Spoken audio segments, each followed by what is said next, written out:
Harry Potter and the Blood-Soaked Succession, a fanfiction by Nonsensical Rants. Harry Potter is property of J.K. Rowling and Warner Brothers Studios.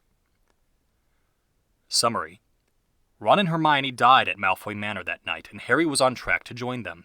Alone and beaten, Harry resorts to the most horrendous magic to try and save his own life and continue the fight against Voldemort. In doing so, he commits an act that would start him on the path to becoming a monster so much greater and more terrible than the one he had set out to destroy. Prologue. "I fear you have made a grave mistake, Bella," Voldemort said as he kneeled down to examine the dead mudblood on the floor. The withering curse, one he himself had enchanted her knife with, had already begun to fade from the girl's corpse. It seeped back into the letters carved onto her forearm. This curse, like many others, left the body upon death, leaving it as pristine as it had been in life. And there before him was Hermione Granger, eyes open and unseeing.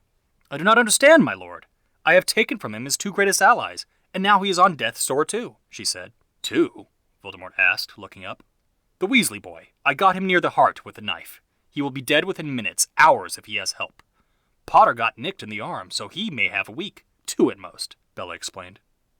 "Then we shall be on high alert for 3 weeks. Send out the message," Voldemort dictated aloud to the room of his most trusted Death Eaters, whom he had summoned just earlier. "Lock down all government facilities and Hogwarts. All patrols at all locations are now to be done in pairs. No, triplicates. 3 people on each team. All family members of Death Eaters or Snatchers and their homes are to be guarded." MacNair bowed and advanced on the fireplace. He vanished a moment later with a fistful of ash and a pronouncement of "Ministry of Magic, Minister of Magic's office." Goyle did the same a moment later to Hogwarts, and his missus did the same for St. Mungo's. These were the 3 most likely locations of an attack by the dying boy. "But my lord, I don't understand," Bellatrix confessed. "He is a child, and not even a gifted one at that. And now his last 2 sources of support are gone. He's alone, and he is dying." "You are right, Bellatrix," Voldemort told her with an edge to his voice. "You don't understand. You have taken from that boy what may be the last 2 people tethering him to the mortal world.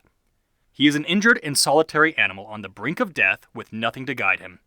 Do you have any idea what righteous men with their backs against the wall, facing insurmountable odds, are capable of? Have you ever seen what the young, stupid, and weak are capable of when they have nothing left to lose?" Bellatrix bit her lip and looked down at the bloodied floor of Malfoy Manor and merely shook her head. "I have," Voldemort told her, just above a whisper, "and it is a terrible thing to behold.